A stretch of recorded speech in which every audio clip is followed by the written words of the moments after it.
Pueden empezar. Ya. Doctor, buenos días, compañeros, buenos días. El día de hoy vamos a hablar acerca del primer par craneal o nervio olfatorio. Siguiente.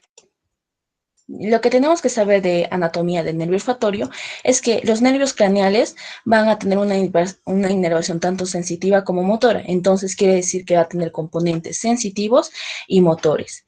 En lo que es el nervio olfatorio va a ser puramente sensitivo y van a haber tres modalidades de los nervios esencial y el olfato va a ser, ahora, se sabe que las vías sensitivas y van a estar compuestas por tres neuronas principales, primaria, secundaria y terciaria. La primaria normalmente suele ubicarse fuera del sistema nervioso central y va a estar en el epitelio olfatorio. La secundaria va a encontrarse en el bulbo olfatorio, donde se va a hacerse el primer contacto entre la primera y la segunda neurona. Y la terciaria va a estar en el tálamo y la corteza sensitiva. Todos estos componentes que están involucrados en lo que es el olfato y pertenecen al sistema nervioso central se les denomina rinencéfalo. Siguiente. Para hablar de la embriología del nervio olfatorio, vamos a tomar en cuenta que las neuronas motoras de los núcleos craneales se encuentran dentro del tronco encefálico y los ganglios sensitivos fuera del cerebro. Así podemos entender que la organización de nervios craneales es homóloga con los nervios raquídeos, pero no todas contienen fibras motoras y sensitivas. Teniendo en cuenta esto, podemos decir que los ganglios sensitivos de los nervios craneales, incluido el nervio olfatorio, se originan en una serie de placodas ectodérmicas y células de la cresta neural. Entre las primeras tomamos en cuenta las placodas óptica y nasal y cuatro epifaringias representadas por un engrosamiento ectodérmico dorsal con los arcos faringios bronquiales. El par craneal olfatorio se va a originar en el telencéfalo y es inervada por el epitelio nasal. Siguiente diapositiva, por favor. La diferencia del sistema olfativo depende de las interacciones mesenquimatosas. Cuando estas se van a dar entre células de la cresta neural y el ectodermo de la prominencia frontonasal, se crean las placodas olfatorias. Pero si estas participan y también el suelo del telencéfalo, se producen los bulbos olfatorios. Las placodas nasales que ya mencionamos se diferencian en neuronas sensitivas primarias del epitelio nasal. Estas contienen axones que crecen y se contactan con las neuronas secundarias de los bulbos olfatorios que están en desarrollo. Estos se van a conectar firmemente hacia la séptima semana y al proseguir el crecimiento del cerebro se alargan los bulbos y junto con los tractos olfatorios de las neuronas secundarias constituyen el nervio olfatorio. Siguiente, por favor. Vamos a continuar hablando sobre lo que sería el epitelio olfatorio, también llamado membrana olfatoria. Esta ocupa la parte superior de la cavidad nasal y se extiende en el cornete y tabique nasal. Cada narina está cubierta por epitelio aproximadamente 2,4 centímetros cuadrados. Este epitelio tiene tres tipos de células principales. ¿Puedes darle clic por Milus? Las células olfatorias, las células de soporte y las células basales. Las células de soporte se encuentran intercaladas con las olfatorias, pues estas les dan apoyo y sostén, mientras que las basales se regeneran cada 60 días porque son la fuente de nuevas células receptoras. Las células olfatorias vienen a ser las estrellas de ese epitelio, pues estas son neuronas bipolares, las cuales son las células receptoras de los olores. Esta célula tiene un extremo mucoso, el cual forma un botón, y de este botón nacen de 4 a 25 cilios olfatorios, los cuales se proyectan hacia la capa mucosa que reviste la cara interna de las fosas nasales. Entonces, estos cilios van a crear una red densa en esta capa de moco y así van a poder reaccionar a los olores. Mientras que su otro extremo se reúne con otros filamentos iguales en un número aproximado de 20 y así atraviesan lo que sería la lámina cribosa del hueso etmoides, para así hacer sinapsis sobre las neuronas sensitivas secundarias en el bulbo olfatorio. Para finalizar, este epitelio también está constituido por las glándulas de Bowman, las cuales van a segregar el moco. En conclusión, este epitelio olfatorio sería el origen verdadero del par craneal. Siguiente. Bien, continuando, la siguiente porción le pertenece al bulbo olfatorio. Este bulbo olfatorio se encuentra o descansa en la lámina cribosa o la porción horizontal del hueso etmoides. Dentro de esta vamos a encontrar diferentes capas, como muestra la siguiente diapositiva. En esta vamos a encontrar, yendo de superficial a profundo, siguiente por favor, yendo de superficial a profundo, 5 capas. La capa de fibrosa nerviosa, que viene, la capa de fibras nerviosas, que es la más superficial, donde aún vamos a encontrar células nerviosas primarias. La siguiente sería la capa glomerular, en la cual vamos a encontrar corpúsculos circulares, donde se va a hacer la sinapsis entre las primarias y las secundarias. La tercera capa sería la capa plexiforme externa, donde vamos a encontrar los cuerpos de las células en penacho. La cuarta capa sería la capa de las células mitrales, donde vamos a encontrar específicamente los cuerpos de las células mitrales. Cabe recalcar que tanto células mitrales como las de penacho son dos de las células que encontramos en el bulbo olfatorio y son las secundarias. Y por último, la quinta capa, que es la capa de células glandulares. Aquí vamos a encontrar células glandulares encargadas de la inhibición tanto de las células mitrales como las células en penacho. La siguiente diapositiva nos muestra la unión que existe entre las células glomerulares y la dendrita mitral, la cual sería doble y sería recíproco, ¿no? Siguiente.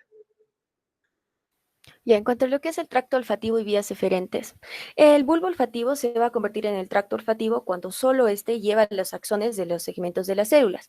Luego el tracto olfativo se va a separar en el trígono olfativo. Tanto el trígono como el tracto existen neuronas que se forman el núcleo olfativo anterior. La suma del bulbo y el tracto forman el lóbulo olfativo. También el trígono da lugar a dos estrías, el medial y el lateral. Siguiente.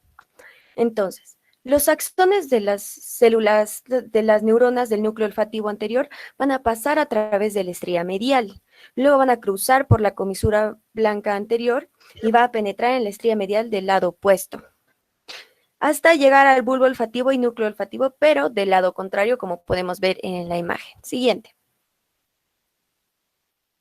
Desde el bulbo olfativo, el tracto olfativo va a seguir, pero dorsalmente, y a través de la estría medial van a pasar la mayoría de los axones hacia la corteza olfativa primaria, que va a estar situada en 3 lugares específicamente. En el lóbulo temporal, específicamente en las zonas del uncus y el área entorrinal, y el giro del hipocampo rostral. Luego también en el lóbulo temporal, el cuerpo amigdaloideo, y también en el himen del lóbulo de la ínsula. Entonces, estas 3 zonas en conjunto se van a denominar lo que es el área piriforme, que van a estar situadas en el paleocórtex olfativo. Siguiente. Ya. La tercera neurona de la vía olfatoria va a enviar sus axones hacia el tálamo, hipotálamo y el complejo amigdalino, hacia el córtex frontal, que va a ir al córtex orbitofrontal, al hipotálamo amígdala y al hipocampo. Entonces, el primero es donde se hace la conciencia consciente de lo que es la percepción del dolor, el segundo, el aspecto motivacional y emocional del dolor, y el tercero se va a dar lo que es la memoria del dolor. Siguiente.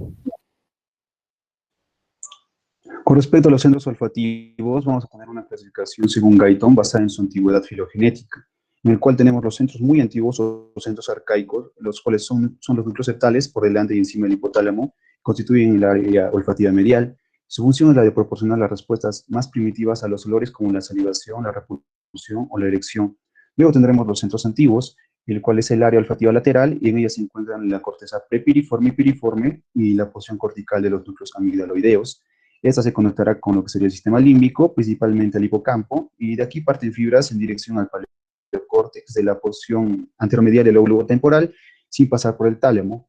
Y luego tendríamos los centros recientes, los cuales están situados en el córtex orbitofrontal lateroposterior, y como pues dice su mismo nombre, está recientemente identificado, se encarga de la percepción consciente del olfato. Siguiente, por favor. Con respecto a otras proyecciones, el nervio va a ir a través del astro encefálico medial desde el área olfativa lateral al hipotálamo, a sus núcleos septales, cuerpos mamilares y área tegmental ventral, y luego este se continuará con el fascículo longitudinal dorsal en dirección a la formación reticular, núcleos salivares y al núcleo dorsal del vago, y también desde los núcleos septales, desde la amígdala a través de la estría medular del tálamo, llegaría a los núcleos avenulares y desde aquí a través de lo que serían las fibras avenuloreticulares a los núcleos salivares y a la formación reticular, y desde la amígdala por la estría terminal hasta las zonas hipotalámicas anteriores y el área preóptica. Siguiente. Con lo que vienen a ser las vías aferentes, tenemos que hasta el bulbo llegan fibras procedentes desde el núcleo anterior olfativo. Llegan fibras desde neuronas localizadas en regiones altas cerebrales, a través de la estría medial de la comisura blanca anterior. Estas fibras van a llegar tanto desde el limbo horizontal de la banda diagonal, desde el RAFE, desde el locus y desde el hipotálamo, como se puede ver en la imagen. Siguiente, por favor. Y con lo que viene a ser la vía olfatoria accesoria, es una vía que en el humano ha evolucionado. Esta vía accesoria da inicio al nivel del órgano vomeronasal de Jacobson, que solo se encuentra en etapas embrionarias y va a desaparecer en el recién nacido. En el adulto solo queda un esbozo que vendría a ser el tubo de Ruiz, que no tiene una función determinada. En el septum nasi encontramos unas neuronas bipolares similares a las olfativas, que van a dar origen al nervus terminalis o al nervio craneal cero. Está situado a más o menos 2 centímetros de las narinas, en la parte más anterior e inferior del tabique nasal. Se dice que en algunos mamíferos este tiene la función de percibir feromonas con fines reproductivos, pero en el ser humano no se le ha dado una función determinada. Ya.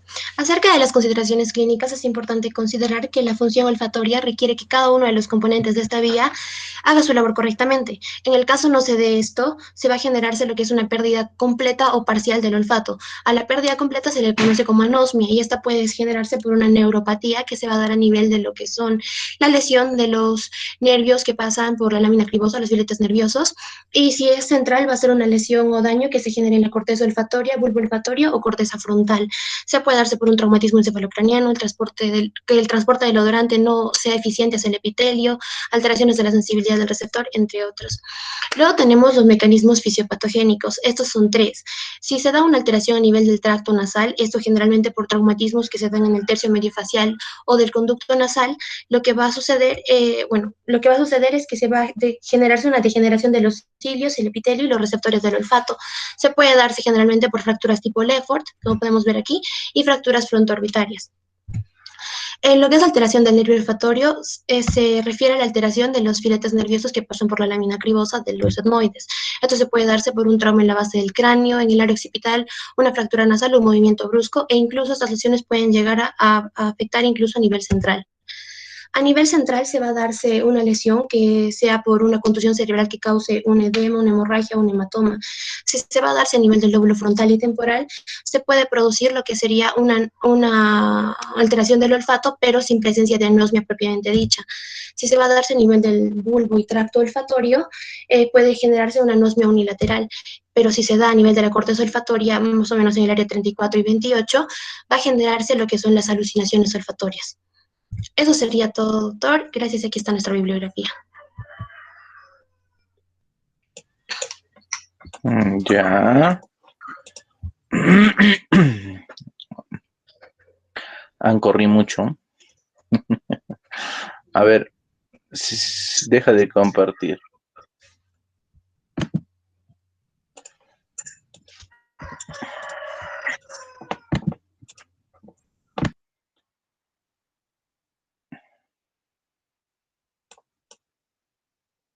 En 12 minutos han expuesto su nervio olfatorio. Tenían 15 minutos. A ver si hay oraciones completas. Ahí domina el tema, expresan con claridad, está bien. Está bonito el material que han utilizado, pero en límite de tiempo no han llegado ni a 13 minutos. Vocabulario. No se trata de correr tampoco, ¿eh? Yo pienso que deben de considerar eso. 4, 8, 12. ¿Qué nervio más les ha tocado a ustedes?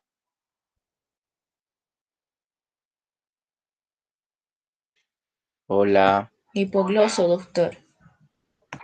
Hipogloso. Ok.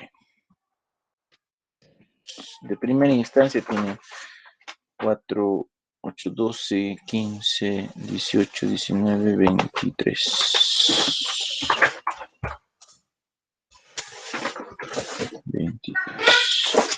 23, 16, 4, ¿ya? Hasta ahora tienen 23, ¿ya? 16, 4.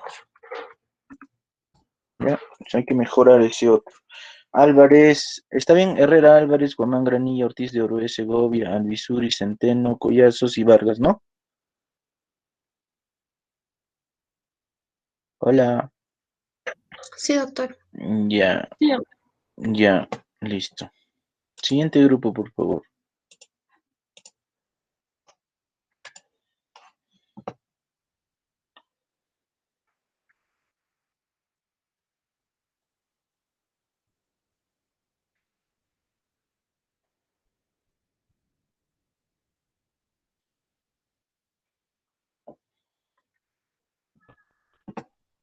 Bueno,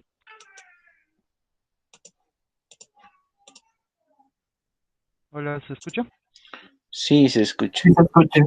Ya, comenzaremos. Por Buenos favor, días. antes de que empiece, los nombres de tus integrantes al WhatsApp, por favor. Al WhatsApp, no, al chat de acá.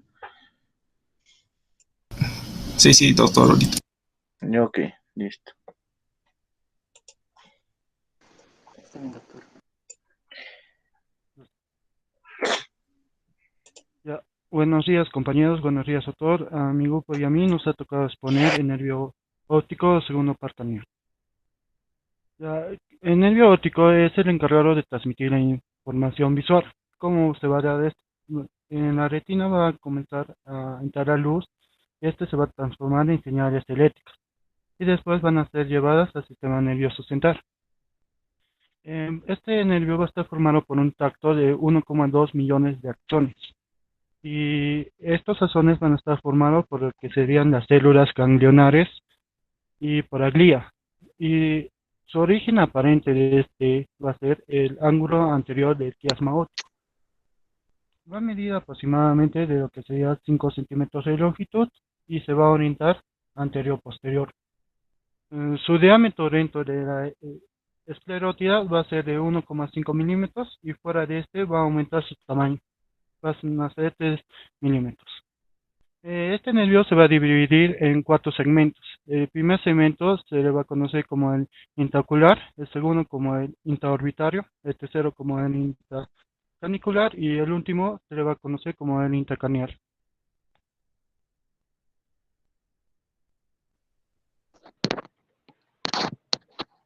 La retina es un tejido extraordinario y es una de las capas que recubre el interior de la parte posterior de nuestros ojos. La función que tiene la retina es la de recibir los estímulos lumínicos, o lo que es lo mismo, la luz exterior, y transformarlos en estímulos eléctricos que puedan viajar por el nervio óptico hasta nuestro cerebro. La retina se va a componer de varias porciones anatómicas. La parte más periférica se le conoce como ora serrata, debido a su forma en serrucho. La papila o disco óptico es un disco de color rosado situado a unos 3 milímetros medialmente en el polo posterior del ojo y tiene un diámetro de 2 por 1,5 milímetros. En la papila no existe fotorreceptores, por lo que se le conoce como punto ciego. Del mismo modo también, de aquí van a emerger arcadas vasculares, teniendo arcadas vasculares nasales y del tipo temporales. Entre las dos arcadas vasculares se encuentra una zona muy importante que es conocida como el área macular, y debajo de esta está la fovea, que es una depresión que se halla en el centro del órgano, que es el área de mejor agudeza visual. La retina contiene 10 capas paralelas, comenzando por la zona más superficial hasta la más interna, como vemos en la imagen. Tenemos una organización simplificada de la retina, donde la luz entra por arriba y debe atravesar todas las capas celulares hasta llegar a los conos y bastones, que son los fotorreceptores encargados. Siguiente, por favor. Los conos y bastones tienen una estructura básica similar en la que se puede distinguir 4 zonas. Tenemos la parte de abajo que se ve, que es el cuerpo sináptico, que es el axón neuronal que hace sinapsis con las células bipolares, es el principal neurotransmisor de esta sinapsis.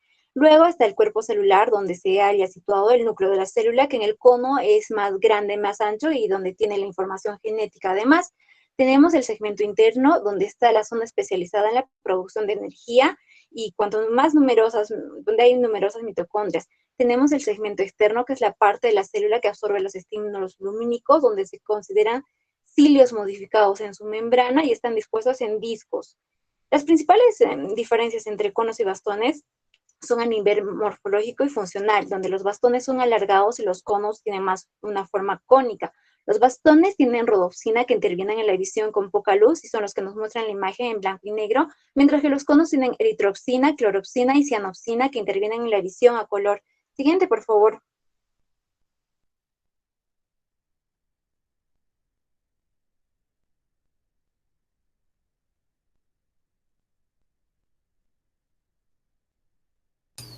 No se te escucha.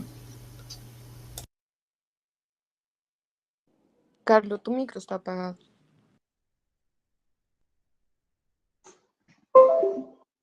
Ya está bien, chicos.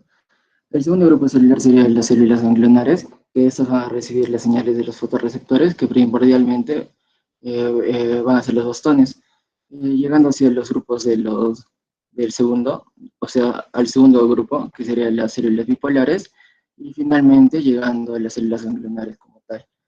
En cada célula ganglionar va a haber 137 fotorreceptores que van a variar entre miles en la periferia y uno por uno en la zona central de la fobia. Esta zona central de la fobia van a tener así fotorreceptores uno por uno, en lo cual la imagen va a ser más nítida que la zona periférica de la retina. Bueno, como sí podemos ver en la imagen, que el 50% de los axones que llegan a la fobia van a dar una visión más centrada, en la visión central de la retina. Entonces, en el 50% de la corteza visual primaria que rodea la fisura calcarina corresponde a la fobia y el área que la rodea. Eso quiere decir que en la zona del lóbulo occipital, en la zona interna, vamos a encontrar una fisura en el cual como centro vamos a apreciar así a la fobia, en el cual va a tener un campo superior que se va a conocer como el campo binocular y un campo inferior, o el campo monocular. Las diferencias de esas zonas, van a existir dos tipos de células ganglionares. El primero sería las células M o células magnocelulares, que como podemos ver en la imagen van a ser más grandes que las células P o células parvocelulares, que son más pequeñas. La función de las células M va a ser la detección del movimiento rápido de los estímulos, mientras que las células P va a ser la percepción de la forma y el color que tiene cada objeto. Ya. Como mis compañeros explicaron, el nervio óptico viene a ser los axones de las células ganglionares de la retina. Y estas pues se van a converger en una zona llamada disco óptico o papila óptica, que esta zona se va a caracterizar ya que en esta zona va a haber una ausencia de conos y bastones. También va a ser conocido por eso como punto ciego. La vía óptica en sí va a tener la finalidad de transmitir la información visual de la retina al cerebro, y esto se va a dar mediante receptores y un sistema de conducción.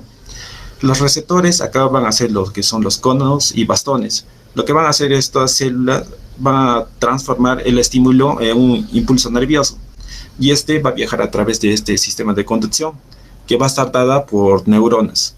La primera neurona viene a ser la neurona bipolar de la retina, que como se puede ver en la imagen va a estar en contacto con lo que son los bastones y conos. Y los axones de las neuronas bipolares van a estar en contacto con lo que son las segundas neuronas, que vienen a ser las neuronas ganglionares.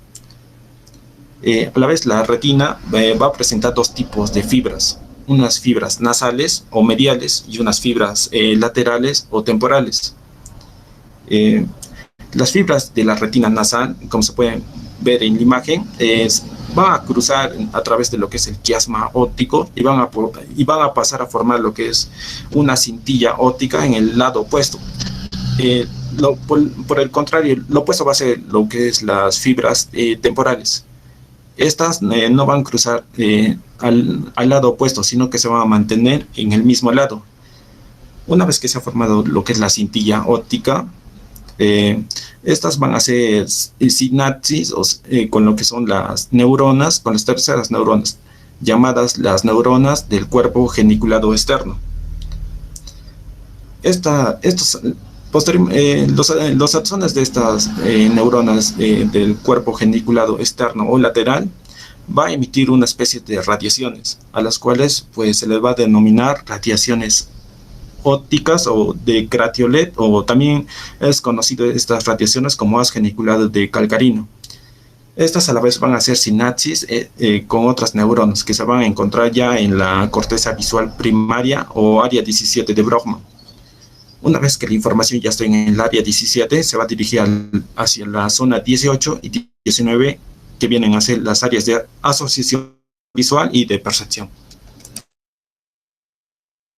Ya. La transmisión de información desde distintas partes del campo visual. Primero, el campo visual se define como todo lo que vemos sin mover la cabeza. Tiene tanto una zona binocular en donde la luz de esta zona incide sobre la retina en ambos ojos, y una zona monocular en la que la luz de esta zona solo va hacia al ojo homolateral, y su acceso al ojo contralateral está limitado por la nariz y por el tamaño de la pupila contralateral. Normalmente ambos ojos se enfocan sobre el mismo objeto y ven el mismo campo visual, pero desde ángulos levemente diferentes debido a la separación que tienen. En esta separación, es esta separación la que proporciona la percepción de la profundidad. Siguiente, por favor. Los rayos de la luz desde los campos visuales convergen y atraviesan la pupila relativamente pequeña y son refractados por el cristalino antes de alcanzar las retinas. En consecuencia, los campos visuales se proyectan en las retinas invertidas tanto de arriba abajo como lateralmente. Como podemos observar en la imagen A, las manzanitas están volteadas ya que tienen una proyección del campo visual en la retina con la parte superior hacia abajo e invertida lateralmente.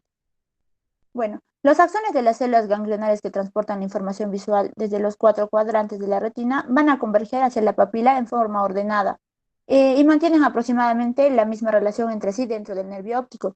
Pero dentro del quiasma, los axones provenientes de las mitades nasales de ambas retinas van a cruzar la línea media y esta disposición va a hacer que la información que proviene de la mitad derecha del campo visual de ambos ojos sea transportada hacia el tracto óptico izquierdo. Y lo mismo con la mitad izquierda del campo visual de ambos ojos va a ser transportada hacia el tracto óptico derecho. Desde los cuerpos geniculados laterales, siguiente por favor. Desde los cuerpos geniculados laterales, la información proveniente de la retina superior, es decir, del campo visual inferior, se proyectará en la corteza que rodea la pared superior de la fisura calcárea. Y la información proveniente de la retina inferior del campo visual superior se proyectará en la corteza que rodea la mitad inferior de la fisura. Siguiente. Bueno, los ojos barren constantemente el campo visual y la retina envía señales a la corteza visual primaria. Como podemos observar en la primera imagen, eso es como ve la retina el campo visual. La parte superior y hacia abajo e invertido lateralmente con una resolución decreciente y una discriminación de colores. En la imagen B podemos ver que las señales de la corteza visual primaria primero son enviadas continuamente a la corteza de asociación visual para su mayor procesamiento, por lo cual en la imagen B podemos observar que se ha construido un campo visual percibido que tiene el lado derecho hacia arriba y está orientado correctamente tanto de izquierda a derecha y la resolución está percibida como constante a través del campo. Siguiente. Bueno, para continuar con la exposición, tenemos que recordar los cuadrantes de visión de la retina. Tenemos como cuadrantoastonia, cuadrantoanopsias, la pérdida de un cuadrante de toda la visión, siendo la hemianopsia por raíces la pérdida de la mitad del efecto del campo visual. Esta está causada en su mayoría, depende del área al que afecte, siendo el quiasma una hemianopsia bitemporal, mientras que si afecta a radiaciones ópticas podría ser una hemianopsia homónima. Está relacionada tanto a un tumor hipofisiario, un meningoma o tumores vasculares, e incluso también hay estudios que confirman su asociación con hidrocefalia, siendo el tratamiento la rehabilitación neurológica en caso de una hemianopsia transitoria y en caso de una hemianopsia propiamente dicha, se ha asegurado que ciertos lentes especiales pueden funcionar para el tratamiento, pero no tienen cierta veracidad. Siguiente, por favor. Las estrías ópticas son roturas exactamente en la membrana de Bruch, situadas en el interior del ojo, también conocidas como lámina vítrea por su apariencia transparente. Por lo general son bilaterales, aparecen en el fondo del ojo con bandas anaranjadas que desde ahí tienen una extensión radial. En esta patología el calcio se deposita en las fibras elásticas de la membrana de Bruch, lo que hace esta capa que sea más frágil y provocar una alteración en la capa elástica. Las estrías ópticas también causan hemorragias que son asociadas a una membrana neovascular coroidea. Cuando sucede esto, existe un tratamiento que incluye láser o inyección de anti-VENG, que son fármacos que se administran por medio de una inyección en el ojo que puede reducir el edema en la parte posterior del ojo. Clínicamente consisten en bandas lineales de color marrón o rojo oscuro con un contorno irregular que se van a extender desde el disco óptico hacia la periferia y unidas por un anillo alrededor del disco óptico. El epitelio tiene una característica primaria de la retina adyacente a los bordes de las estrías. Puede ser hipopigmentado, que es una enfermedad caracterizada por la ausencia de la pigmentación melanina. Siguiente.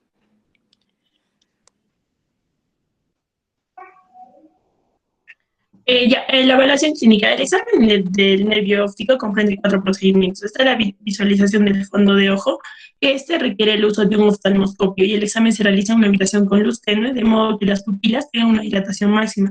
Esto ayuda a mantener los ojos quietos y permite visualizar mejor el fondo de ojo. Lo primero que se debe observar es la papila, que es la cabeza del nervio óptico. Esos márgenes deben ser nítidos. Se observa un borramiento de los márgenes de la papila en la presión intracraneal y la palidez de la papila indica atrofia óptica. También debe observarse la excavación óptica, y esta excavación es una depresión en el centro de la papila de la cual emergen los vasos en una cuidadosa mirada a los vasos. Las palpaciones venosas pueden observarse en el 85 al 90% de los pacientes. Por último, se observan la retina y la mácula para detectar otros indicios de enfermedad. De ahí está la medición de la agudeza visual, y la agudeza visual se evalúa mejor con la cartilla de Snell, que está en la imagen, a una distancia de 1.8 metros. Sin embargo, puede utilizarse una cartilla para agudeza visual sostenida con la mano junto a la cama del paciente. Este puede usar sus lentes, y cada ojo se evalúa por separado. La agudeza visual es una prueba de función macular, y la mácula da origen a la mayoría de las fibras del nervio óptico. Por lo tanto, la inflamación o una lesión del nervio óptico puede producir una pérdida importante de la agudeza visual. La evaluación de los campos visuales: esta es una revisión básica y rápida del campo visual, y el proveedor de atención médica se sienta directamente frente al paciente. El paciente se cubrirá un ojo y mirará fijamente hacia adelante con el otro. Se le pedirá que diga cuándo puede ver la mano del examinador, y que él debe llevar el dedo en dirección oblicua en los 4 cuadrantes. El procedimiento se repite con el otro ojo, y es probable que se presente un defecto campimétrico cuando el paciente no ve el dedo una vez que se encuentra dentro del campo visual del examinador. En este se requiere el conocimiento completo de la anatomía y de la vía visual para interpretar los resultados del campo visual. Después tenemos la evaluación del reflejo fotomotor. Este reflejo se basa sobre la integridad tanto del nervio craneal 2, que es la vía aferente, como de las fibras nerviosas parasimpáticas que discurren con el nervio craneal 3, la vía eferente. Y este se ilumina directamente una pupila con luz cuando ambas vías aferente y eferente están intactas, y la pupila homolateral se contrae. Se trata de la respuesta directa, y la pupila contralateral también se debe contraerse. Es la respuesta indirecta consensual. Eso sería todo. Gracias, doctor. Y nuestra bibliografía. Ok. Arriaga, Cáceres, Pizarro, Tarco, Valderrama, Vargas, Villafuerte, Ceballos. ¿Qué nervio más les ha tocado? Séptimo. Ah, no, octavo, doctor. Octavo, ya. Ok.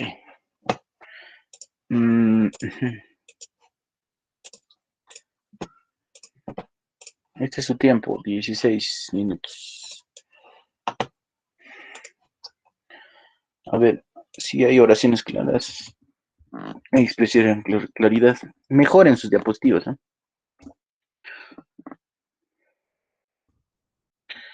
Yo creo que... No, aquí... 16 minutos. Ahora 4, 8, 12, 15, 21, 25.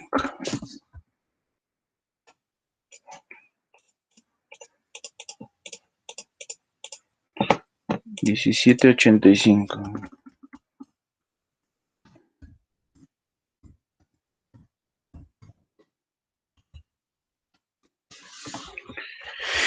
Ya. A ver, conserven esa nota, ¿ya? Gracias, doctor. Listo. Entonces, 5 minutos para que estiren las piernas y regresen.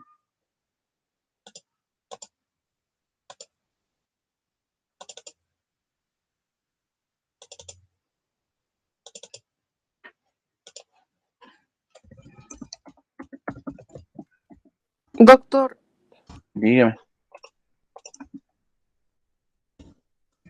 Dígame.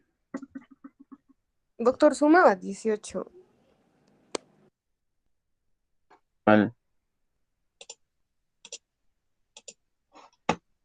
¿Cuál 18? ¿Dónde? A ver, un ratito. ¿Qué reclama la jovencita? 17.8 sumado, doctor. ¿Y ¿Dónde está 18? Sí, perdón, es que ya no vi la Ya. pantalla. Ok, listo. El grupo 1 es nervio craneal 1 y 12, ¿no?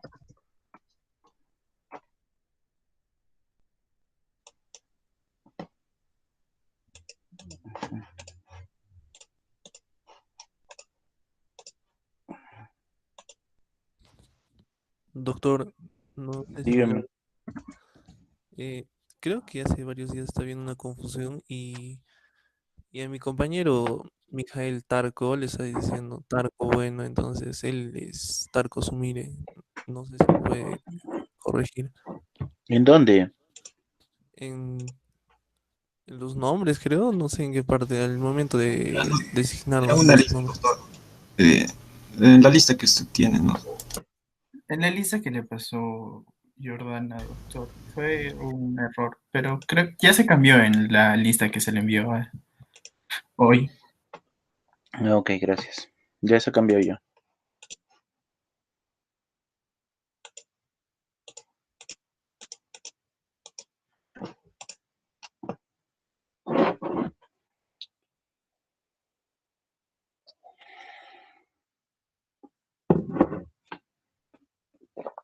Doctor, una pregunta. Dígame. La exposición de hoy día y la que, digamos, nos toca después se va a promediar, se van a promediar las dos notas. Sí, se van a promediar, claro. Ok, doctor, gracias. No hay problema.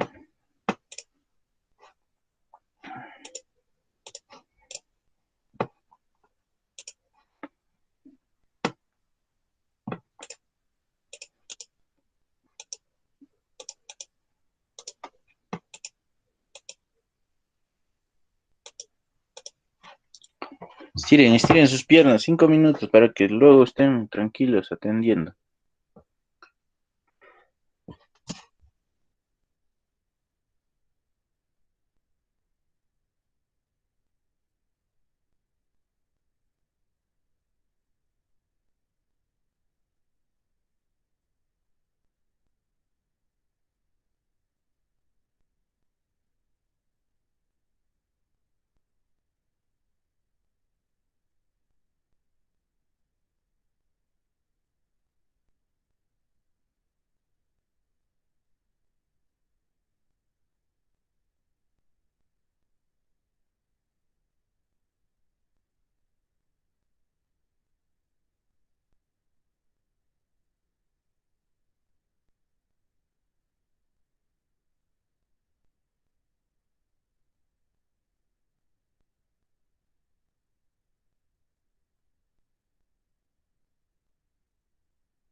Ok, listo.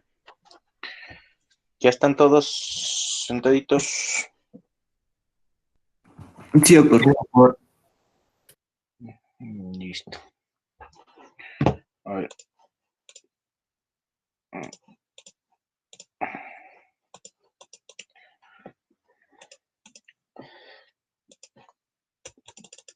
Bueno, nosotros nos hemos quedado en esto, ¿no? En la anterior clase era sobre generalidades del sistema nervioso central, del sistema nervioso, embriología, histología, ¿no? Entonces, hablábamos de que la vesícula primaria aparecía ¿en qué semana? En la Tercera. cuarta semana. Cuarta. Cuarta semana, ¿no? Las vesículas secundarias. Quinta semana. Quinta semana. Y la neurulación. Tercera semana. ¿Ah? Tercera semana. Tercera semana. Neurulación era la formación del tubo neural, ¿no? ¿A qué se encargaban las células de la glía?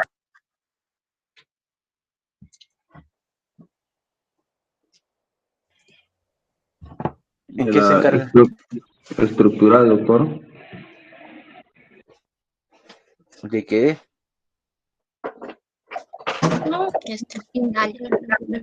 Sostén o estructural. Estructura o sostén, ¿no es cierto? ¿Cuáles eran las células principales de la glía? Oligodendrocitos, astrocitos, la microglia, células de Schwann, ependimocitos. Y la satélite. Muy bien, ¿no? Oligodendrocitos, microglia, astrocitos, ependimarias, células satélites, células de Schwann, ¿no? De Schwann. Listo. Entonces, seguimos, ¿no? Por favor, alguien que me ayude con la lectura. Yo, doctor. Embriogénesis, hemisferios. En el telencéfalo, la actividad mitótica se produce en la zona ventricular, justo fuera del ventrículo lateral. Las células hijas migran a la superficie externa del hemisferio en expansión y forman la corteza cerebral. La expansión de los hemisferios cerebrales no es uniforme. Una región en la superficie lateral, la ínsula de latín isla, está relativamente inactiva y forma un eje alrededor del cual rota el hemisferio en expansión. A las 14 semanas de gestación pueden identificarse los lóbulos frontal, parietal, occipital y temporal.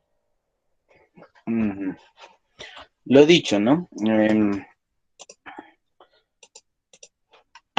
Hemos dicho que las vesículas primarias eran esto, las vesículas secundarias más o menos se conformaban a razón de ello, ¿no?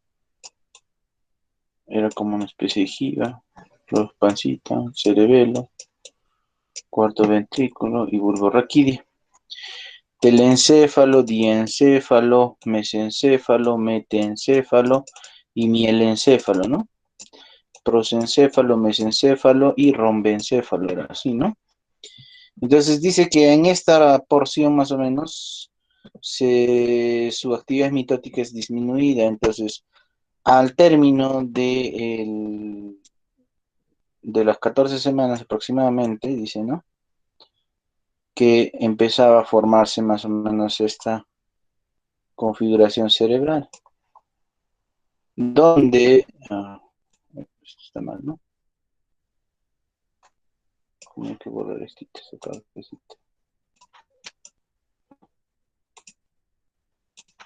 Más o menos quedaría así formado el cerebro, donde ya se puede reconocer los surcos primarios, ¿no?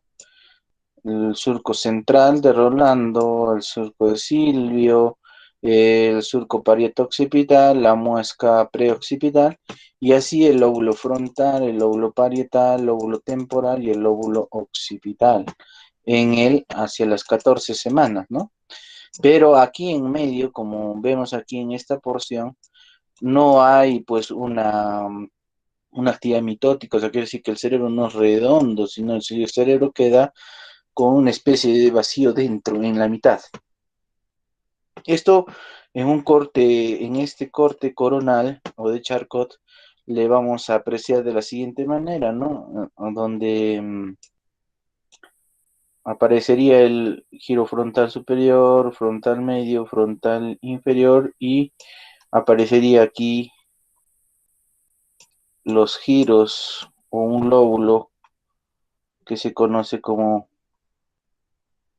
más o menos sería un corte, ¿no? Viéndolo desde esa manera, que se introduce en ambos lados, más o menos sería así, ¿no? Entonces aquí se conoce como lóbulo de la ínsula, ¿no? Lóbulo de la ínsula, ¿no? Ínsula. ¿Ok? El lóbulo de la ínsula. Entonces el cerebro tiene esa gran parte, ¿no? Esa porción que tiene esa diferencia de crecimiento y que hemos visto y que se dice aquí, ¿no? Si el telencéfalo con su actividad mitótica hacia la zona ventricular, dice, justo fuera del ventrículo lateral, las células migran a la superficie externa de los hemisferios y forman su córtex cerebral. La expansión, dice, no es uniforme y deja un lóbulo que se conoce como ínsula, ¿no? Y a las 14 semanas ya se puede determinar o definir los surcos que ya hemos visto anteriormente. El eje encefalomedular es un eje formado por la corteza cerebral, ¿ok? El lóbulo límbico o el sistema o el diencéfalo como tal, y el tálamo o el tallo encefálico que representa el tálamo, el hipotálamo, el epitálamo, y el tronco encefálico representado por el mesencéfalo, el puente y el bulbo raquídeo, ¿no? Y hacia atrás de ellos inclusive el cerebelo, ¿no? Entonces, viendo las flechas, vamos a reconocer, esto sería la corteza cerebral, esto de aquí sería el lóbulo límbico, esto de aquí sería el tálamo, ¿no? Esto es la hipófisis, esto de aquí sería el acueducto mesencefálico o del cerebro, esto de aquí sería el cuarto ventrículo, el cerebelo, y esto es el bulbo raquídeo y este es el puente o protuberancia anular, ¿no? Entonces, creo que tiene nombre: corteza cerebral, sistema límbico, acueducto mesencefálico o de Silvio, tiene el cuarto ventrículo, un tálamo, la neurohipófisis o hipófisis, ¿no? Puente de Barolio, tiene dos porciones, ¿no? La hipófisis, la neurohipófisis y la adenohipófisis, ¿no? Adenohipófisis. Tiene dos, ¿no? Dos nombres, ¿no? La médula oblonga o bulbo raquídeo y el cerebelo, ¿no? Entonces, el eje encefalomedular corresponde o comprende a todas estas estructuras que se han mencionado a continuación. Continuándose hacia caudal con una estructura que se conoce como médula espinal, y la médula espinal en este concepto es lo siguiente. Nosotros nacemos con una médula espinal dentro de un canal medular que tiene más o menos una especie de cono, que es así, y que está al mismo tamaño de la abertura del canal medular esto es en el feto, ¿no? En el feto. Pero sabemos que el crecimiento óseo va avanzando mucho más rápido que esto, ¿no? Entonces, los nervios craneales o los nervios espinales salen por sus respectivos forámenes en el transcurso del eje del feto, ¿no?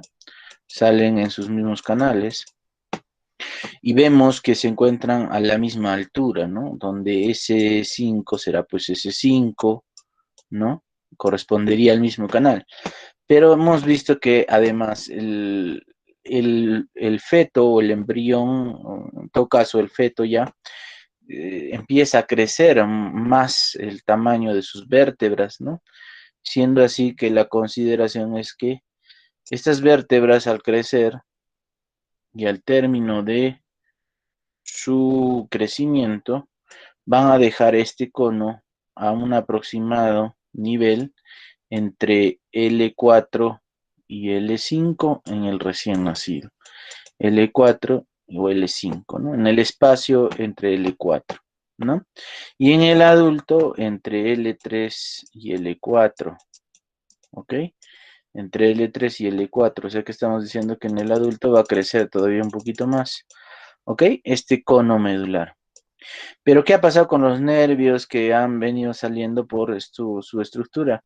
Obviamente los primeros siguen saliendo por ahí, ¿no? Más o menos, y empiezan a descender, perdón, lo siento mucho. Empiezan a descender, ¿no? Los nervios espinales empiezan a descender, ¿no? Empiezan a descender y a salir por los orificios correspondientes, pero empiezan a descender y dejan una formación, ¿no? Donde los espacios sacros, ¿no? Los espacios sacros van a dejar proyecciones hasta arriba al terminar esta cola, ¿no? Que se llama como cono medular, ¿no?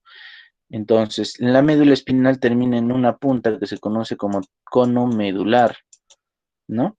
Cono medular. Y esta cono medular se sujeta a este espacio por un ligamento que se conoce como filum terminale. ¿Cómo se conoce?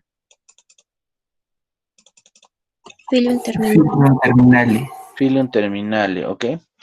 A su vez, este filum terminale o este espacio espinal está cubierto por una membrana que son las meninges y deja un saco meningio, ¿no? Deja un saco meningio que se conoce como espacio subaracnoideo, ¿no? Que lo vamos a ver más adelante, ¿no?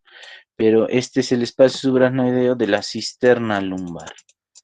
Cisterna lumbar. ¿Ok? Esto es importante, sí es importante porque a nivel de L3 y L4 en el adulto se realizan las punciones lumbares y en el niño a partir de L4 y L5 se realizan las punciones lumbares. Entonces eso es una relación anatómica importante donde voy a obtener la punción lumbar y voy a extraer líquido cerebroespinal. ¿Ok? Entonces, lo dicho ello. El cono medular termina aquí, el cono medular. El ligamento que sujeta el cono medular hacia abajo, ¿cómo se conoce? ¿Con qué nombre? Filum terminale. Filum terminal. Muy bien, perfecto. Y las raíces que van a salir por los agujeros ya hacia abajo van a formar una especie de cola y cola de caballo, ¿no? Es el crecimiento desigual, produce una retracción del cono medular y este se sujeta al coxis mediante el filum terminal y provoca un distanciamiento de los nervios espinales lumbosacros y estos forman la famosa cauda equina o cola de caballo. Esa es la explicación fisiológica de cómo se forma la cola de caballo, ¿no? Horse tails, ¿no? Entonces, algunos tópicos para nosotros conocer. El peso del cerebro del adulto es 1350 gramos aprox, ¿no? El peso al nacer del cerebro es más o menos 350 gramos. Entonces, si lo vamos a comparar es de 3 a 4 veces un tamaño al final, ¿no? Más o menos sería así. El perímetro cefálico al nacer está entre 34 y 36 centímetros. Perímetro cefálico, ¿no? Fronto-occipital sería, ¿no? Y el peso al nacer, al primer año alcanza los 900 gramos. Entonces, si el peso al nacer es 300, al primer año más o menos triplica, ¿no? Triplica. ¿Triplica qué? El peso al nacer aproximadamente. Y este proceso se llama sinaptogénesis. ¿Cómo se conoce con qué proceso? Sinaptogénesis. Ya, ¿y qué significa la sinaptogénesis? ¿Qué significa la sinaptogénesis? Generación de sinapsis. Generación de sinapsis, ¿no? Entonces, esto nos da la razón de lo que significa plasticidad cerebral. Plasticidad cerebral. ¿Y qué concepto tiene plasticidad cerebral?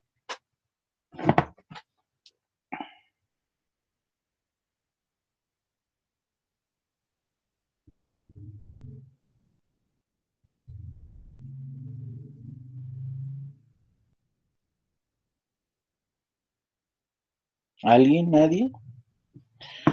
¿Qué significará plasticidad De cerebral? adaptación del cerebro, doctor. Adaptación del cerebro, ¿no? Adaptabilidad.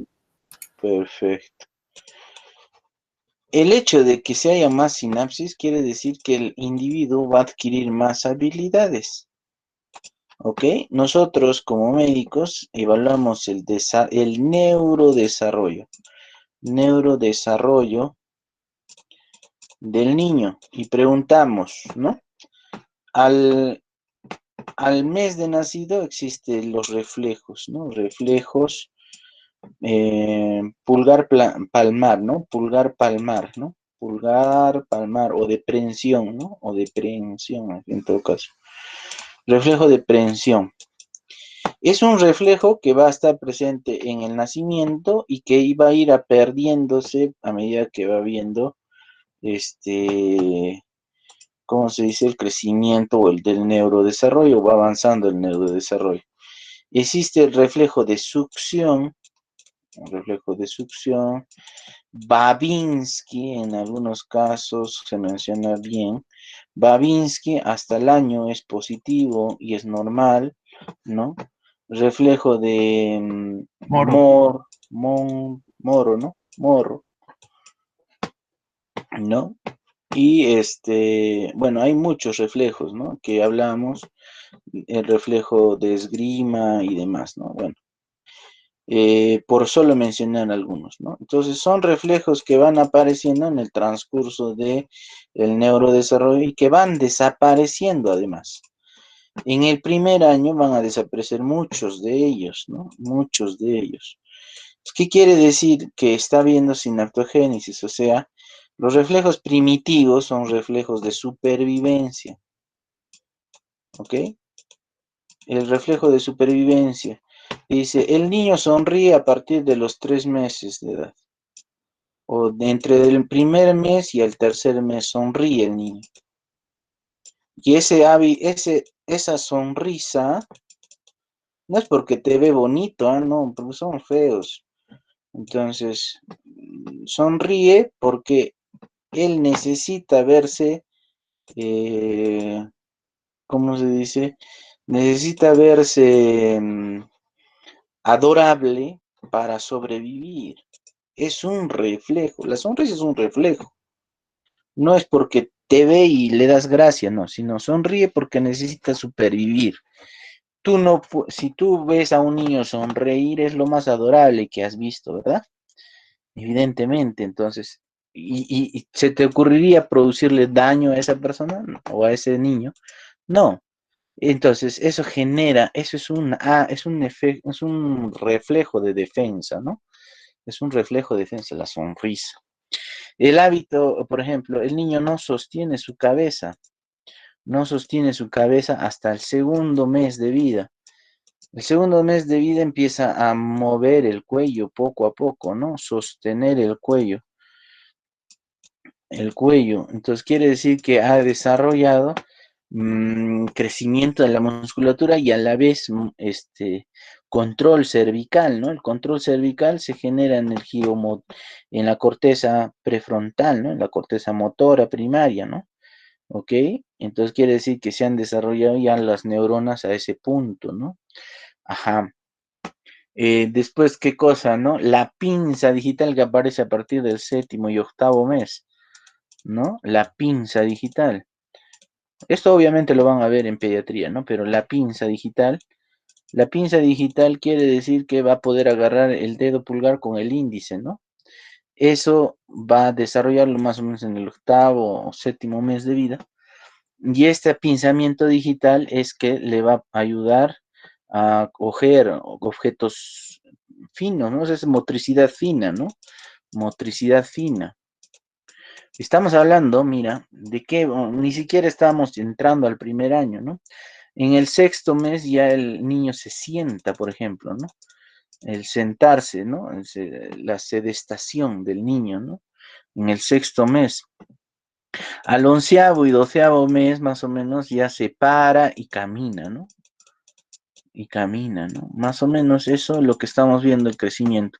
Entonces ya ha desarrollado dentro del primer año de vida muchas estructuras nerviosas que se conoce con el proceso de sinaptogénesis, y el crecimiento más ponderado o más grande que se da, el primer sobresalto se da en el primer año de vida, triplicando casi el peso del cerebro al nacimiento, llegando casi a un 70% o de su peso final, ¿no? Entonces es tan importante el primer año de vida de un niño que evidentemente le va a ayudar con lo que es la famosa plasticidad cerebral.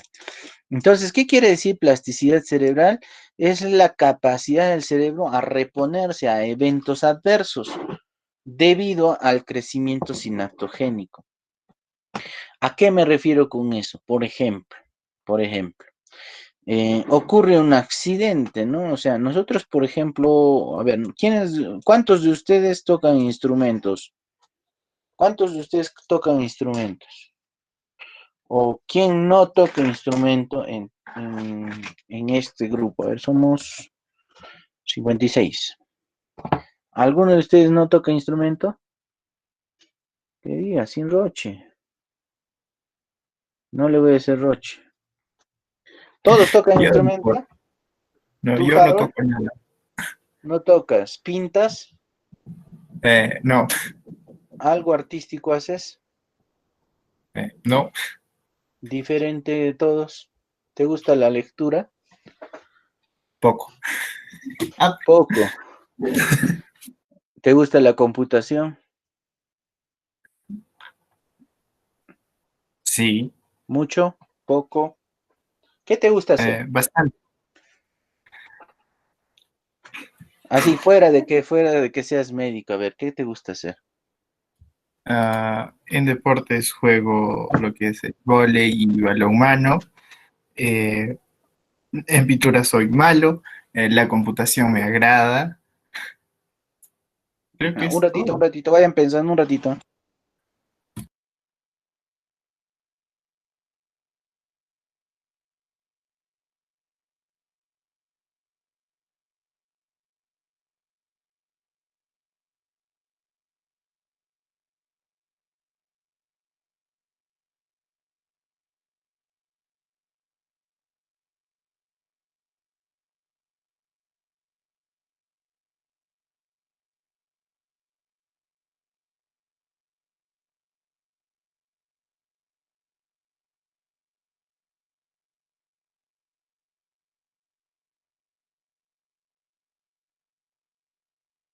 Ya, a ver. Me decías. Ya se arrochó ya. Mucho roche, doctor. No, está bien, pues, está bien, está bien. Por ejemplo, la habilidad, ustedes han escuchado el concepto de inteligencias múltiples, ¿no es cierto? Ahora ya no es prescindible, por ejemplo, antes se hablaba del IQ, índice de coeficiente intelectual, y hablaban sobre ciertas cosas, ¿no? Actualmente esto se ha desfasado. ¿Por qué se ha desfasado? Porque existe la teoría de las inteligencias múltiples. Entonces ya no puedes medir la capacidad de una persona con el IQ, ¿ok? Van a ver, por ejemplo, ustedes, si no se van a dar cuenta en este preciso momento, en algunas noticias dicen, ¿no? Si no me equivoco, están fomentando una cierta información equívoca, por si acaso. Dice, los niños nativos digitales tienen menos IQ que sus padres. ¿Han escuchado eso? Y en titulares grandes todavía. ¿Han escuchado eso? Sí, doctor. Ya, perfecto. Los nativos digitales, ¿a qué cosa están entrando? Al celular, ¿no es cierto? Al celular, a la computadora, a la tableta. El niño de 4 años ahora descarga sus programas. Cuando en 4 años, ¿qué hacías tú cuando tenías 4 años? Jugar. Con las justas mirabas tele, ¿no? Con las justas mirabas tele. Y esto es porque, bueno, pero estos nativos ya están haciéndose de frente al celular y a la computadora o a la tableta. Es más, saben descargar, saben borrar programas, saben buscar sus propios videos, saben, o sea, están entrando a una era tecnológica mucho más diferente que la que normalmente estábamos. ¿Eso significa que tiene poca inteligencia? No creo, ¿no? Tampoco eso es una habilidad diferente al contexto con el que se desarrollan ellos, ¿no? Evidentemente, si yo no hubiera aprendido a manejar computadora, probablemente no les estaría dictando una clase como esta, ¿no? Entonces, ustedes también han nacido a la tecnología, ¿no? Su generación de ustedes ha nacido a la tecnología, son los millennials, ¿no? Ustedes son los millennials, o como quieran llamarse, los del bicentenario, ¿no? Entonces, también tienen algo de tecnológico, pero no quiere decir que no haya habilidad. Entonces, el IQ solo mide capacidad intelectual en cuanto a áreas, ¿no? Como en lenguaje, matemática, ciencias y demás. Pero no mide las otras habilidades, ¿ok? No estoy diciendo niños con habilidades especiales, por si acaso, después van a decir, doctor, nos ha dicho Downs. No. Yo estoy diciendo que tienen inteligencias diferentes. Por ejemplo, hay quienes les gusta tocar instrumentos. Eso es un tipo de inteligencia artística. Eso genera mucha sinapsis. Hay quienes les gusta jugar deportes y los juegan bien, fútbol, como dicen, ¿no? Balonmano y otros, ¿no? Eso es otra habilidad, ¿no? Esa habilidad genera lateralidad cerebral, genera muchas ventajas, ¿no? Entonces, ¿qué está haciendo? ¿Qué de diferente hace Harold, por ejemplo, ¿no? Harold le gusta el deporte y le gusta la computación. Perfecto, son habilidades que él las ha adquirido por un hobby, no porque se lo han inducido o porque es profesional. Aparte va a ser médico, ¿no? Entonces, él lo que ha hecho es sinaptogénesis en su infancia, ¿no? Entonces él ha desarrollado en su cerebro la corteza cerebral motora, la ha desarrollado tanto de que tiene la habilidad de aprender movimientos en el ejercicio que muchos de nosotros evidentemente tendríamos en falencia, ¿no? Eso es una condición. Entonces, ¿qué pasaría si, tocando madera por si acaso, qué pasaría si a Jaro le pasara algún accidente, ¿no? ¿Qué le pasaría, no? Entonces, él, por ejemplo, perdería ciertas habilidades y destrezas, pero su cerebro, como tiene muchas sinapsis, al haber hecho esas actividades, al haber desarrollado actividades o inteligencia, haber hecho su sinaptogénesis, a él le va a ser mucho más sencillo salir de ese evento, ¿no? De ese evento. Probablemente se recupere a un 99, un 98%, ¿no? Probablemente. En cambio, hay gente que no se estimula adecuadamente y más, ¿dentro de qué tiempo tienen que estimularse las personas?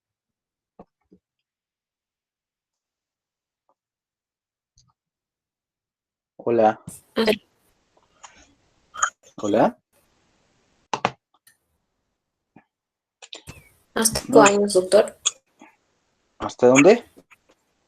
Hasta los 5 años. Generalmente se dice que los niños ven más a todo lo que es su alrededor y con mayor facilidad. Ajá, muy bien. Entonces, ustedes como médicos deben de saber que la primera infancia, ¿no? Antes de los 5 años, el cerebro de la persona es moldeable, ¿no? Quiere decir que se adapta rápidamente a diversos cambios. La estimulación y la plasticidad se dan en esta etapa de vida hasta los 5 años. Llegado a los 5 años para adelante, ya es muy difícil moldear a una persona. Si has generado, esto es una condición que se repite y van a considerarlo. Por ejemplo, si tú naciste en un entorno donde hay mucha violencia, donde todo el mundo se pelea entre todos, existe violaciones, existe agresiones, existe robo, hurto y demás. Esta persona a sus 5 años no va a robar, no va a violar, no va a hacer nada, pero va a quedarse con un trauma, ¿no? Con un trauma, una plasticidad cerebral reducida y probablemente estemos desarrollando a un agresor, ¿no? A un agresor. Esto en cuanto a psicofisiología, ¿no? De la neurociencia, ¿ok?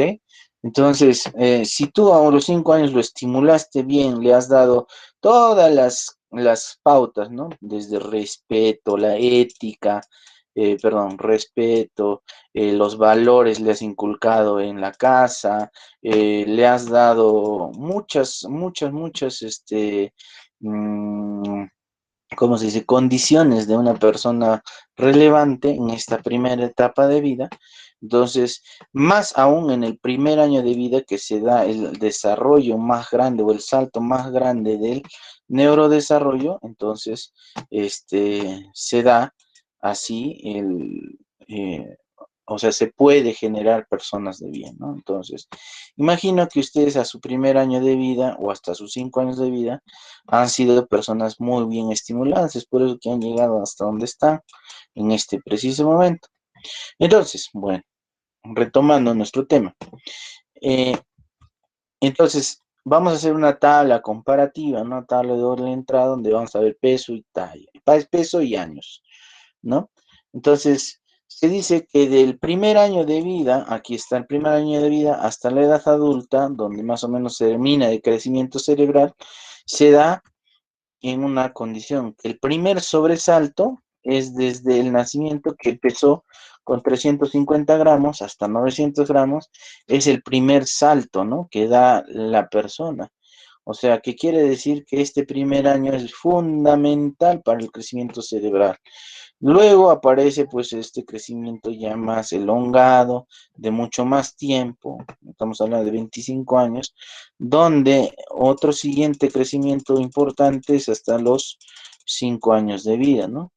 5 años de vida, un crecimiento importante, y a partir de este empieza a generarse como una meseta ya, ¿no?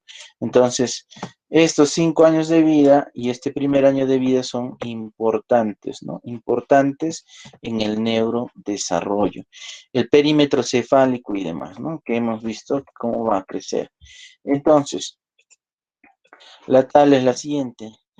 El perímetro cefálico, así hemos dicho que es 34 a 36 centímetros de diámetro del perímetro cefálico fronto-occipital. En los 3 primeros meses crece 2 centímetros cada mes, ¿no? Y de 3 a 6 meses queda 1 centímetro cada mes, ¿no? Entonces, de 0 a 3, en 3 meses crece 6 centímetros. De 3 a 6 meses que crece 3 centímetros. Y de 6 a 12 crece 3 centímetros. Entonces 6 más 6, 12. 12, 36, 34 serían 46 a 48 centímetros en el primer año de vida, ¿no? Más o menos sería el crecimiento del primer año de vida, 12 centímetros, ¿no? El primer trimestre crece 6 centímetros a razón de 2 centímetros cada mes. El segundo trimestre crece de 1 centímetro cada mes y el tercer y cuarto, en este caso sería el otro semestre, el último semestre crece a medio centímetro por mes, ¿no es cierto? medio centímetro por mes. Entonces estaríamos hablando de 12 centímetros en un año, ¿no? Aproximadamente, ¿no? El peso del cerebro, ya hemos visto, ¿no? Más o menos llega a un 60% en el año de vida, ¿no? En el año de vida. Y al año y medio, aproximadamente el 75% del peso del adulto, ¿no? Del peso del adulto. Bueno, retomando nuestra tablita, ¿no? Es que vamos a mencionar, ¿no? Los lóbulos que tiene el cerebro. Entonces, vemos que tenemos un surco, que es el surco lateral, vemos un surco, que es el surco central, vemos el otro surco, sería el surco parieto-occipital, y vemos esto que sería la muesca occipital, la muesca o preoccipital. De esta muesca occipital a este se traza un límite o una línea que se va en consideración de esta muesca, y luego hacia atrás se traza una perpendicular a esta misma, ¿no? Entonces ahí limito, ahí voy a limitar hacia adelante el lóbulo frontal, el lóbulo parietal, el lóbulo occipital y el lóbulo temporal. Lóbulo frontal, que sería todo esto, ¿no? El lóbulo parietal, que sería todo este, ¿no? El lóbulo temporal, que sería este, y el lóbulo occipital, que sería este, ¿no? Que sería esta consideración, ¿no? Lóbulo occipital. Lóbulo frontal está relacionado con las decisiones, la toma de decisiones, el comportamiento y demás. El lóbulo parietal con el razonamiento y la memoria fundamentalmente. El temporal también con la memoria, ¿no? Y el occipital con la corteza visual. El lóbulo frontal con el qué, cómo o el habla, y el lóbulo temporal en esta región con el entendimiento del habla, ¿no? Entendimiento del habla, el área de Wernicke, ¿no? Bueno, vamos a desarrollarlos en su momento. Entonces, para poder entender o entrar en contexto con el tema del cerebro, el sistema nervioso central y el eje encefalomedular, es importante saber qué tipo de cortes existen. Entonces, yo hago este tipo de corte, yo tengo un corte ¿de qué tipo?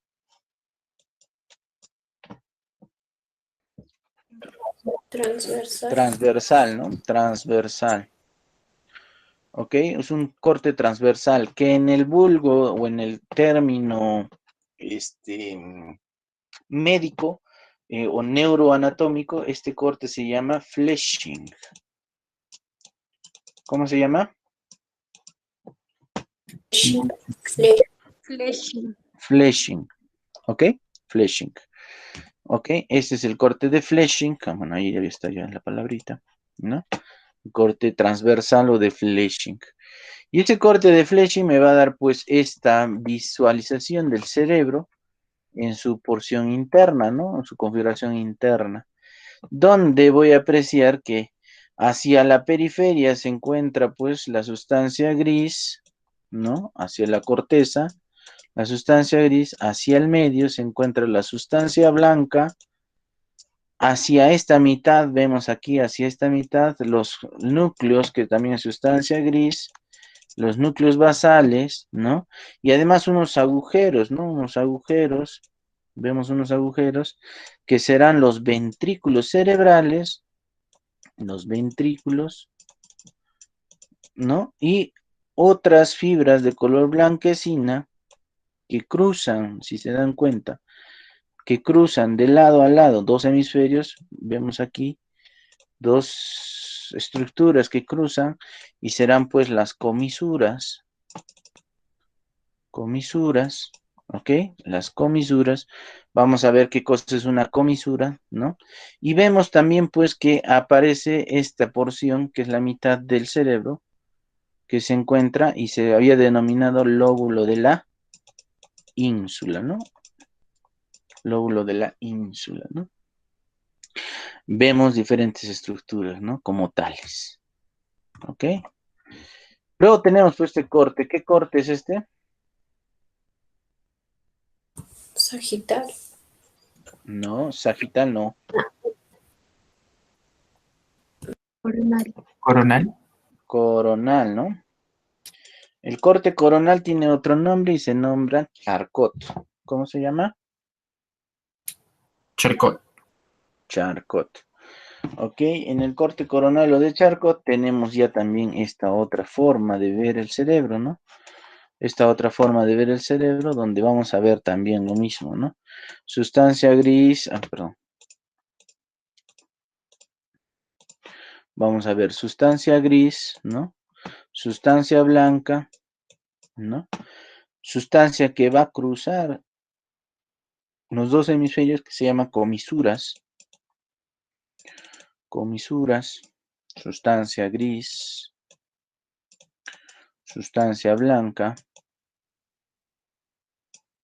¿no? Vemos también agujeros que son los ventrículos. Aquí está el otro agujero también, que son los ventrículos.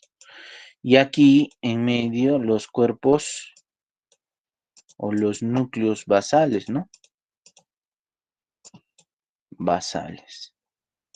Ok, vemos así. Entonces, y aquí también pues el lóbulo de la ínsula, ¿no? El lóbulo de la ínsula. Ínsula. Pero además también vemos la comisura interhemisférica, ¿no? O central. Comisura interhemisférica, que sería esto, ¿no?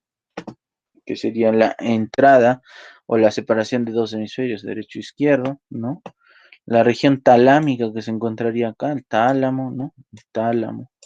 El trígono cerebral y demás. Bueno, y ahorita vamos a ver qué más, ¿no? Aquí se encuentra el cuerpo caudado, el núcleo caudado también, ¿no? Entonces, el telencéfalo, que hemos dicho que es la vesícula secundaria, que se va a plegar y que va a formar, ¿qué forma? Forma la corteza cerebral, la sustancia blanca, los núcleos de la base y los ventrículos cerebrales o laterales en este caso, ¿no? Existe eso. Entonces, vamos a verlos. El telencéfalo va a formar a quienes, hemos dicho, a los núcleos, a la sustancia gris. Acá está la sustancia gris. Sería esta, ¿no es cierto? La sustancia gris. Perfecto. La sustancia gris va a representar a los somas de las neuronas. ¿A quiénes va a representar? Somas de las neuronas. De las neuronas, perfecto. Y la sustancia blanca a los axones, ¿no? A los axones, ¿no? Ok, listo. Pero dice que entre soma y soma va a haber fibras que van a ir de lado a lado. Van a ir fibras que van a ir más o menos así en esta condición. Y van a existir tres tipos de fibras. Entonces, estamos definiendo fibras blancas. Fibras blancas. Las fibras blancas se dividen en tres. Fibras de asociación, fibras comisurales y fibras de proyección. Fibras de asociación cortas y largas, comisurales y de proyección. Así, ¿ya? Las fibras blancas se dividen en fibras de asociación, de comisurales y de proyección. Las fibras de asociación cortas, las fibras de asociación en sí van en un mismo hemisferio. Quiere decir que son fibras que se van a dirigir de giro a giro, de giro a giro en un mismo hemisferio. Y son cortas porque están al lado. Entonces esta será una fibra de asociación. ¿Qué tipo? Corta. Esta será corta también, ¿no? Esta será corta, esta también será corta, corta, corta, corta, corta, ¿no? Y si quiero una larga, ya, esta podría dirigirse aquí, esta podría dirigirse aquí, esta podría dirigirse aquí abajo y demás, ¿no? Entonces estas son fibras de asociación, ¿de qué tipo? Largas, ¿no? Largas, ¿ok? Largas. ¿Dónde veo las fibras de asociación largas? En un fleshing, pues. En un fleshing, aquí. Donde la corteza va a proyectarse hacia atrás.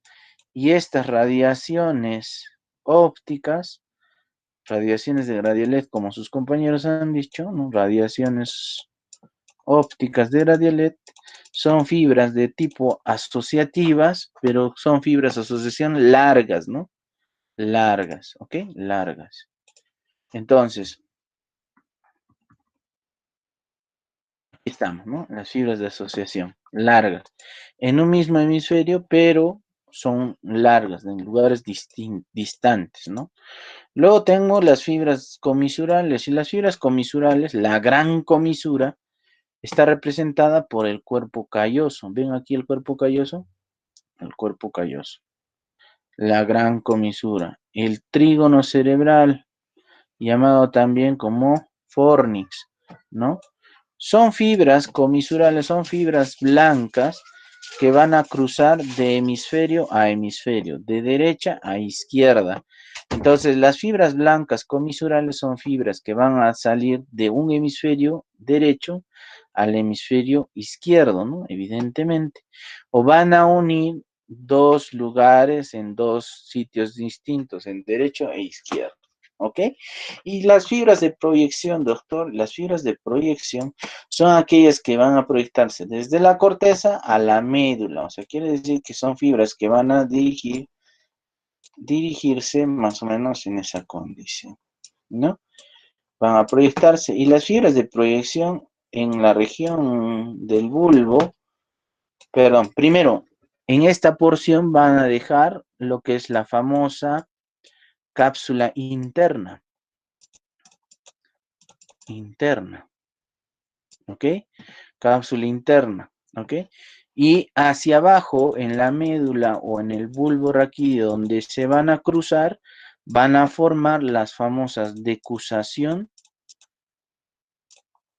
piramidal.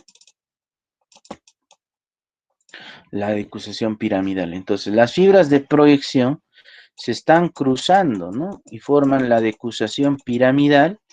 Van a dejar delante de los núcleos, van a dejar la cápsula interna, ¿ok? La cápsula interna, e inmediatamente después van a aparecer los núcleos, ¿no? Los núcleos de la base, y los núcleos de la base tienen más o menos su forma, uno que tiene forma triangular, otro que entra ahí, ¿no? Más o menos sería así para poder precisarlo, ¿no? Ujú. Para poder entender esta porción, lo vamos a dibujar así, ¿ok? Entonces, de la corteza cerebral va a dejar sus núcleos que van a estar limitados por las fibras blancas de proyección que se van a proyectar dejando la cápsula interna y hacia abajo la decusación de la pirámide, ¿no? Decusación piramidal. Entonces, las fibras blancas habían sido de asociación, comisurales y de proyección, ¿ok? Los núcleos basales, que decía, los núcleos basales, núcleos de la base, son aquellos que se van a formar, bueno, esto era la corteza cerebral, ¿no? Los giros, ¿ok? Acuérdense que el cerebro es poligírico, ¿no? Poligírico. Entonces hay dos patologías que deben leer. La lisencefalia y la polimicrogiria.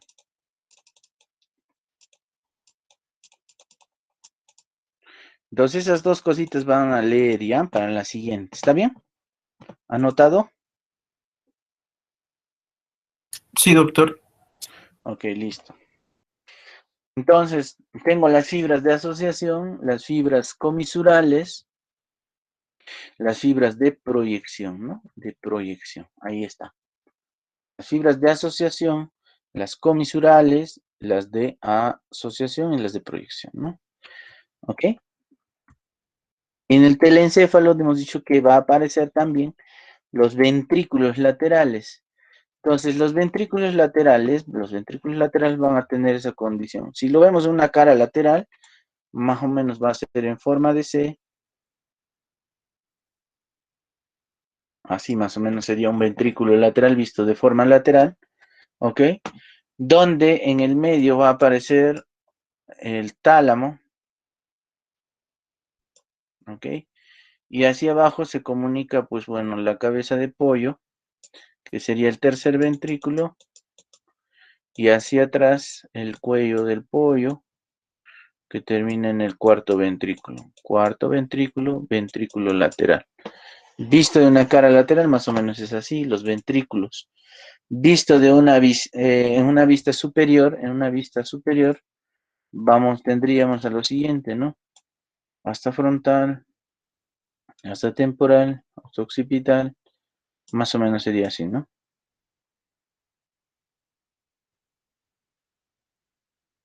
Así, más o menos sería, ¿no? Hasta frontal, hasta temporal, hasta occipital, atrio, cuerpo, ¿no? Eso sería visto de arriba, ¿no? Visto de arriba. Entonces, si yo hago un corte, corte de Charcot, voy a apreciar aquí al ventrículo lateral, pero con su asta temporal y su asta frontal, ¿no? ¿Ok? Voy a ver al asta frontal y al asta temporal, ahí estoy demostrando eso. Entonces, en este veo las astas frontales ¿de quién? Las astas frontales ¿de quién? De los ventrículos laterales. A los costados de los ventrículos laterales, a los costados están el núcleo caudado. El núcleo caudado. ¿Sí? Y debajo de este núcleo caudado, más inferior, separado por una fibra blanca, que es la cápsula interna, se encuentran los núcleos de la base, ¿no? Los núcleos de la base. Que se van a dividir también, y se nota la división ahí, ¿no? Por colorcitos, ¿se ve? La división por colorcitos. Ahí ve, un color diferentes, ¿no? Por colorcitos y vamos a tener los núcleos de la base. Hacia afuera, el putamen, ¿no? Hacia el medio, el globoso lateral y el globoso medial, ¿no? Entonces, el ventrículo lateral, la asta frontal, el núcleo caudado, el núcleo lenticular, ¿no? El núcleo lenticular que tiene el globo pálido medial, el globo pálido lateral y el putamen, ¿no? El putamen. Y más afuera, ven ese núcleo, esa sustancia gris, ¿ven? ¿Se ve esa sustancia gris? Sería, ¿quién? ¿Cómo se llama eso? ¿Alguien ha leído?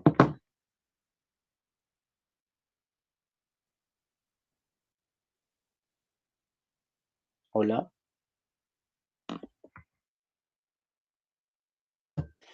Ese tiene el nombre de claustro o antemuro, ¿no? Claustro o antemuro, ¿no?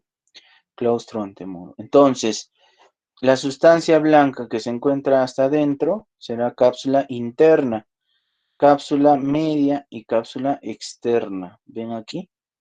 Cápsula externa, perdón, y cápsula extrema. Perdón, aquí es externa y extrema. Interna. Cápsula interna, cápsula externa y cápsula extrema. ¿Estamos? La sustancia blanca que va a dividir al núcleo lenticular del claustro antemuro se llama cápsula externa. La que va a dividir del claustro antemuro a la lóbulo de la ínsula se llama cápsula extrema, ¿no? Y la sustancia que va a dividir a medial hacia el núcleo lenticular se llama cápsula interna. ¿Ok? Cápsula interna. ¿Se comprendió esa parte? Ok. Entonces, hemos visto el núcleo caudado, que sería el núcleo caudado, y hemos visto el núcleo lenticular. El núcleo caudado más el núcleo lenticular van a formar el cuerpo estriado. ¿Ok? Cuerpo estriado. ¿Estamos? Y el cuerpo estriado nos va a dar los movimientos estereotipados. Estereotipados. ¿Ok? Movimientos estereotipados. ¿Y qué movimientos estereotipados habrá? ¿Qué cosa es un movimiento estereotipado? ¿Quién me dice?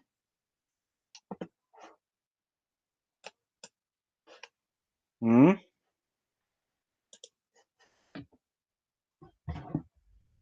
Hola.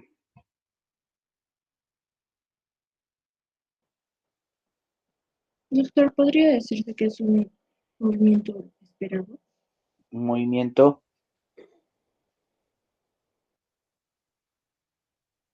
¿Qué dice? ¿Un movimiento qué? No lo entendí, por favor.